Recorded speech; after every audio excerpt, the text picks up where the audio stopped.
स्वागत कराल का? अनेक वर्ष सहकारी राहिलेले आहेत, भुजबळांचे हेळसांड होते महायुतीमध्ये. शक्यता नाकारता येत नाही ना. तुमच्याच प्रश्नांमध्येच माझी उत्तर आहे, त्याच्यामुळे माझा वेगळं बोलायची काही गरजच नाही. त्यांनी स्वागत करणार, त्यांनी इच्छा पक्ष असं राष्ट्रवादी काँग्रेस पक्षामध्ये कोण येणार हा एक सगळ्यांना विचारून संघटनेतला निर्णय असेल.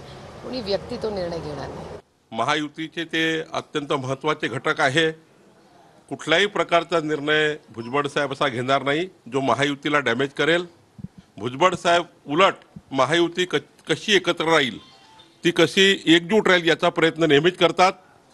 आणि मला असं वाटतं की शेवटी शरद पवार साहेबांना भेटणं यामध्ये काही, आम्ही अनेक वेळा भेटलो आहे शरद पवार साहेबांना. त्यामुळं काही असे विषय असतात की वरिष्ठाचं मार्गदर्शन राज्याकरता घ्यावं लागतं. काही मला वाटतं या भेटीमध्ये असं काही राजकीय समजू नये. कोणत्या कामाच्यासाठी ते भेटीला गेलेले आहेत, कोणत्या विषयासाठी भेटीला गेलेले आहेत. अर्थात आपल्याला सर्वांना माहिती आहे की भुजबळ साहेबांनी यापूर्वी पण राष्ट्रवादी काँग्रेस पक्ष म्हणून माननीय पवार साहेबांच्या नेतृत्वाखाली त्या ठिकाणी काम केलेलं आहे. माननीय पवार साहेब ज्येष्ठ नेते आहेत. आता भुजबळ साहेबच सांगतील की कोणत्या कामाच्यासाठी किंवा कोणत्या विषयासाठी पवार साहेबांच्या भेटीला ते गेलेले आहेत. सर्वपक्षीय बैठकीसाठी बारामतीतून फोन गेला म्हणून विरोधक आले नाही असं म्हणतात. शरद पवारांकडे भुजबळांचा इशारा होता.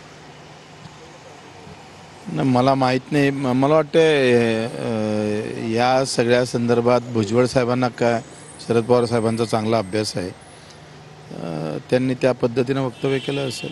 तुम्हाला असं वाटतं की शरद पवारांनी फोन केला असावा कोणाला? विरोधकांना काही जाऊ नका सर्वपक्षीय बैठकीत? नाही नाही, बिलकुल नाही.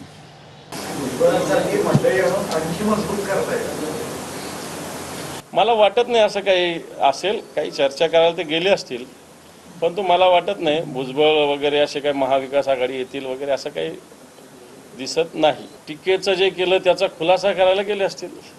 कारण शरद पवार साहेब आणि छगन भुजबळ साहेब हे एका ताटात जेवणारे लोक होते.